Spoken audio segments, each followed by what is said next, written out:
मैं ये बता रहा था कि कौम की जो रहनुमाई है, जो लीडर्स रहनुमाई कर रहे हैं, वो सिर्फ इमोशनल बेसिस पे नहीं हो सकती।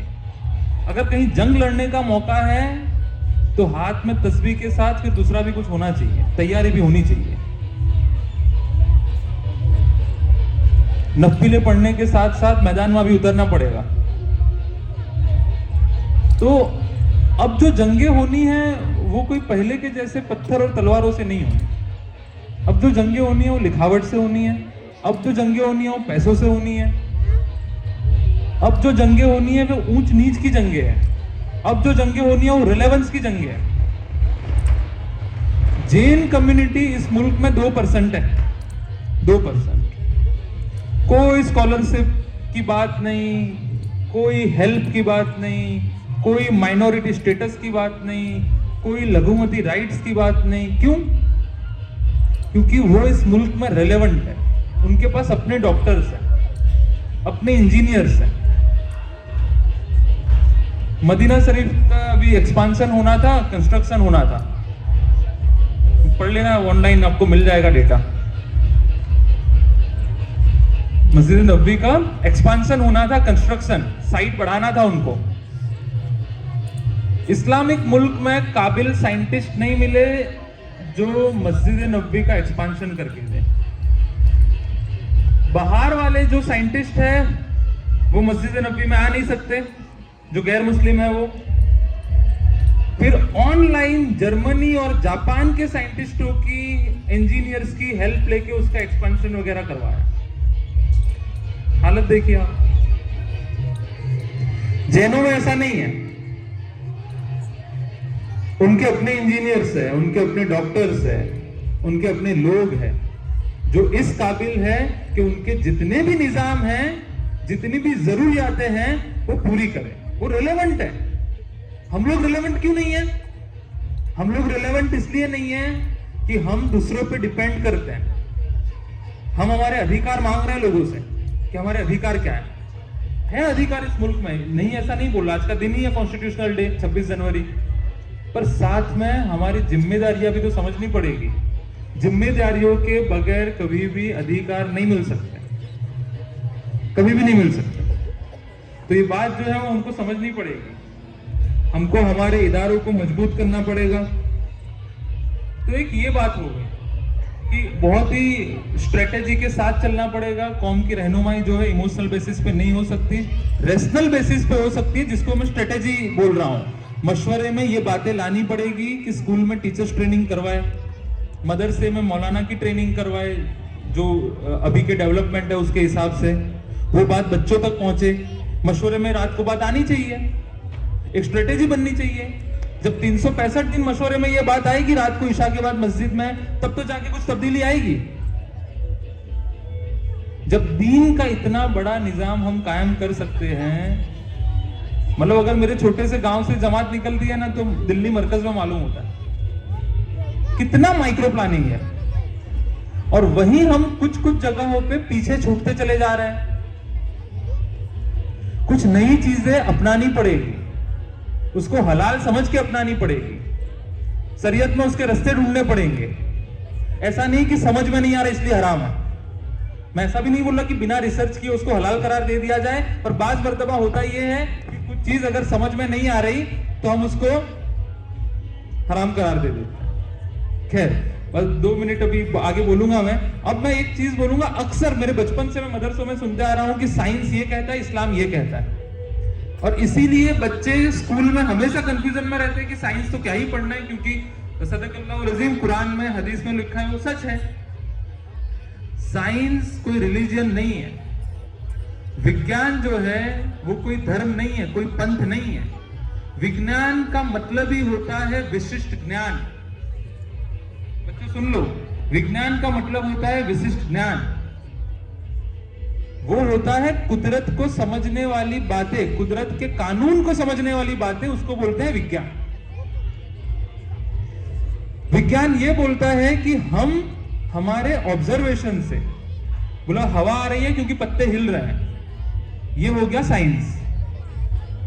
अब अगर आपको कोई बेहतर इसका खुलासा मिल रहा है तो वो खुलासा लेके आओ, विज्ञान इसको अपना लेगा। विज्ञान अल्टीमेट नहीं है, अल्टीमेट आखिरी जो चीज है वो तो कुरान, अल्लाह, हदीस ही है।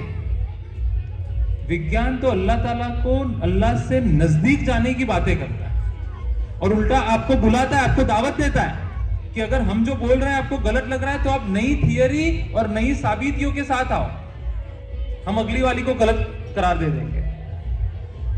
ये कुछ बातें हैं। एक बात यह है कि बच्चों को, टीचर्स हजरात को मैं मुखातिब होना चाहूंगा, बच्चों को यह सिखाया जाए कि क्लासरूम कैसे अटेंड करना है, मदरसा कैसे अटेंड करना है, क्योंकि जीवन के जो पहले 20 साल है उसका 95% हिस्सा जो है बच्चा क्लासरूम में गुजारता है और उसको यही नहीं मालूम कि साइंस का लेक्चर कैसे अटेंड करना है, हदीस का लेक्चर कैसे अटेंड करना है, फोकस कैसे बनाना है, ध्यान कैसे नहीं हटने देना है, ये तो कोई सिखाता ही नहीं है। तो अपने बच्चों को यह सिखाएं कि क्लासरूम कैसे अटेंड करना है, नोटबुक कैसे बनानी है, कैसे लिखना है।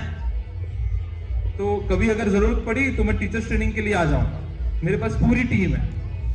कश्मीर से खादिम हुसैन 3 महीनों के लिए हमने बुलाया इधर बालवा स्कूल में, जो सिर्फ टीचर को ट्रेन कर रहे हैं कि बच्चों को कैसे पढ़ाना है और कैसे सराई हद में रह के एजुकेशन देना है। बल्कि मौलाना वस्तानी के जो साहबजादे हैं, मौलाना हुजैफा, उन्होंने तो मुसलसल किताबें लिखी हुई है इस पे साइंस की कि अगर कोई चीज कुरान से टकराती है तो उसको एग्जाम पॉइंट ऑफ व्यू बच्चे को तो पढ़ा दो, पर साथ में ब्रैकेट में दिखा दो कि इस्लाम क्या कहता है इसके बारे में।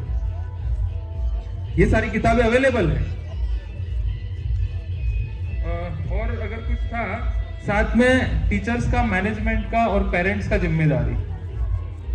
जब भी बच्चा होमवर्क करे, एक सीधी बात है, अगर मेरे घर पे गाड़ी है तो मेरा बच्चा जल्दी गाड़ी चलाना सीख जाएगा, अगर मेरा खेती का धंधा है तो बच्चा खेती को जल्दी समझेगा। तो जब बच्चा होमवर्क कर रहा है तो कम से कम उसके पास बैठ जाओ, चाहे आप पढ़े लिख के हो या नहीं हो, उससे सबकॉन्शियस दिमाग में अर्ध जागरूक अवस्था जिसको बोलते हैं, उसको समझ में आएगा कि पढ़ाई की अहमियत है। तो जब भी बच्चा कुछ पढ़ने लिखने बैठे, आप साथ में बैठ के, अगर माए हैं तो सब्जी काटे, पास में बैठ के कुछ और काम कर ले, कुरान पढ़ ले, उससे बच्चा मोबाइल से दूर रहेगा और जो पढ़ाई लिखाई कर रहा है उसमें ज्यादा फोकस के साथ वो पढ़ेगा। एक ये बात हो गई। दूसरा, आखिरी बात ये थी कि मैं मैनेजमेंट से गुजारिश करना चाहूंगा कि अगर आप 100 और 200 रुपए फीस ले रहे हैं, नहीं बोलना चाहिए मुझे, शायद कोई बहुत पर्सनल बात बोल रहा हूं, तो टीचर्स का सैलरी क्या रहा होगा, ये एक बड़ा क्वेश्चन मार्क है। मैंने पहले ही बोला है कि कौन किन चीजों पे पैसा खर्च कर रही है, उससे समझ में आ जाता है कि वो कौम के लिए प्राथमिकता क्या है, प्रायोरिटी क्या है। तो अपने मदरसों में मौलानाओं का सैलरी स्ट्रक्चर देख लीजिए, एक बाहर में डॉक्टर, इंजीनियर का सैलरी स्टेटस देख लीजिए, अपने स्कूलों में टीचर्स का सैलरी स्टेटस देख लीजिए, क्या उससे हम बाहर आना चाहते हैं या नहीं चाहते। दूसरा, जितने भी हजरात ये स्कूल को मैनेज कर रहे हैं, क्या वो स्कूल मैनेजमेंट को और एजुकेशन को समझते हैं कि नहीं समझते। स्कूल, कॉलेजेस, हॉस्पिटल चलाना एक बात होती है, उसका मालिकाना हक एक बात होती है, उसको कोऑर्डिनेट करना अलग बात होती है। अभी आप अगर मुझे पूछ लेंगे ये तकरीर के बाद कि भाई हमने खेत में गेहूं की फसल जो बोई है, अब आगे हम क्या करें, तो मैं तो उसका एक्सपर्ट हूं ही नहीं। तो जितने भी ट्रस्टी हजरात है, मैनेजमेंट हजरात है, आपका मालिकाना हक स्कूल पे रहे, आपके इमोशंस, आपकी लागणी ये स्कूल पे रहे, पर कम से कम कोई कोऑर्डिनेटर को रखा जाए जिसको एजुकेशन की समझ, जो बाकी टीचर्स पे निगरानी रखे, जो बाकी टीचर्स को ट्रेन करे।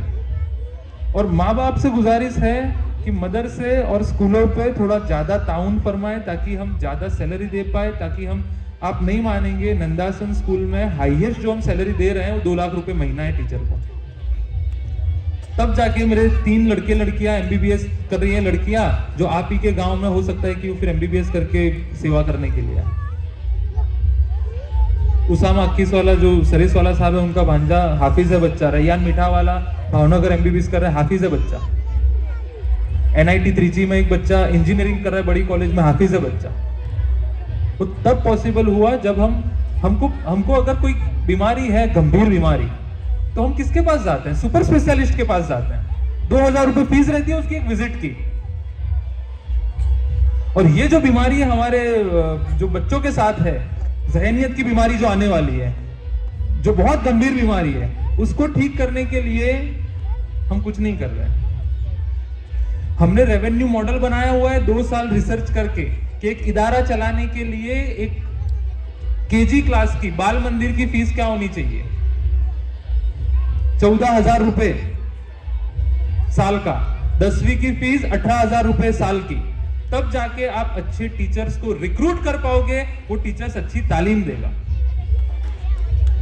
आपको जो बीमारी, अल्लाह ना करे अगर ऐसा कोई बीमारी होती है तो हम ऐसे चालू डॉक्टर के पास चले जाते हैं।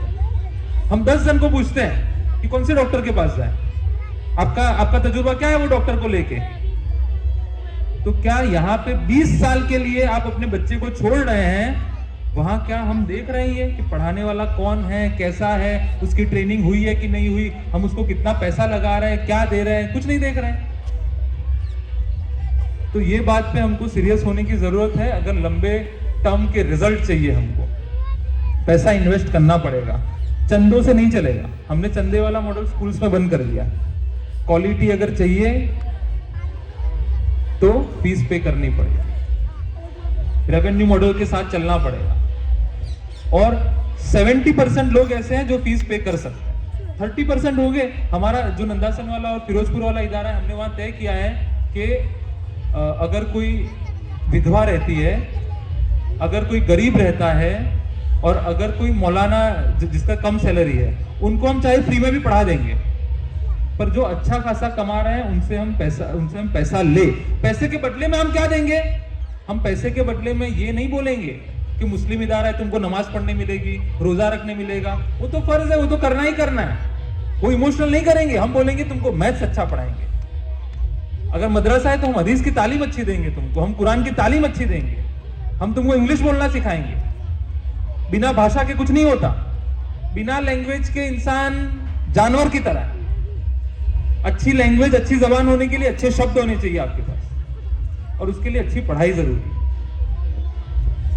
देखिए, स्ट्रेटेजी के साथ चलना पड़ेगा। अल्लाह भी यही चाहता है कि अगर हम हालात बदलना चाहते हैं तो हमें को कुछ करना पड़ेगा। अल्लाह ताला साथ में हेल्प जोड़ देगा। आगे भी अगर जरूरत, मैं यहाँ पे इस बात को खत्म करता हूँ। बहुत कुछ मैं तो बोलना चाहता हूँ, पूरा दिन बोलना चाहता हूँ, इतना सारा भरा पड़ा है,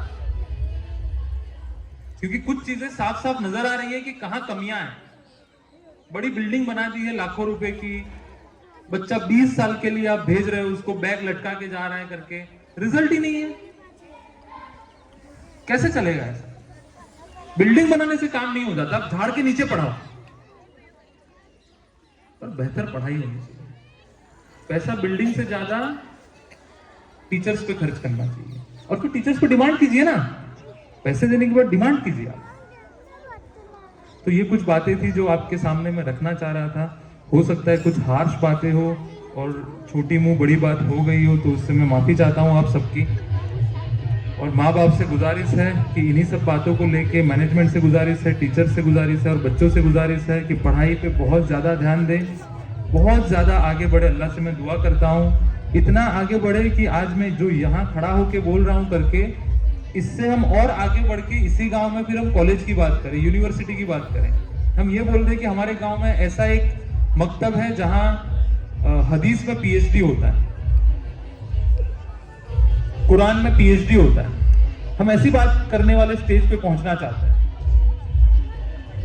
तो अल्लाह ताला हमारे लिए ये सारे कामों को आसान करें। आप मेरे लिए दुआ कीजिए, मेरे गांव के लिए, तमाम उम्मत के लिए, मुसलमानों के लिए, दुनिया के लिए दुआ करें। मैं भी आपके लिए दुआ करूंगा कि अल्लाह ताला तमाम चीज़ों को हमारे लिए आसान फरमाए। और मूसा अलैहि सल्लम की दुआ एक बार पढ़ लेता हूँ मैं, रब्बी ज़िदनी इल्मा, रब्बी ज़िदनी इल्मा व आखिरुद दावा अल्हम्दुलिल्लाहि रब्बिल आलमीन। अस्सलामु अलैकुम व रहमतुल्लाहि व बरकातुहू।